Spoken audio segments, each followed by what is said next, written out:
TV news Kannada, ಇದು ಸತ್ಯದ ಧ್ವನಿ. ಬೆಳಗಾವಿ ಜಿಲ್ಲೆ ರಾಯಭಾಗ ತಾಲೂಕಿನ ಘಣದಾಳ ಗ್ರಾಮದಲ್ಲಿ ಇದೇ ತಿಂಗಳ ಏಪ್ರಿಲ್ 20, 2026ರಂದು ಸೋಮವಾರ ಮುಂಜಾನೆ 9 ಗಂಟೆಗೆ ಶ್ರೀ ಜಗದ್ಗುರು ಹುಲಿಕಾಂತೇಶ್ವರ ದೇವಸ್ಥಾನದ ಮುಂಭಾಗದಲ್ಲಿರುವ ಕೆರೆಯಲ್ಲಿ ಸ್ಥಾಪನೆಯಾಗಲಿರುವ ಬೃಹತ್ ಪ್ರಮಾಣದ ಆದಿಯೋಗಿ ಪರಶಿವನ ಮೂರ್ತಿಯ ಅಡಿಗಲ್ಲು ಪೂಜೆ ಇರುತ್ತೆ.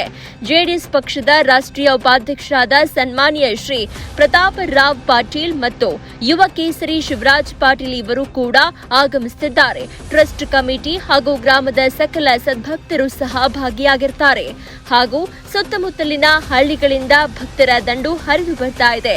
ವರದಿ Appanna Manga, office number 9187448717. SM TV news Belagavi.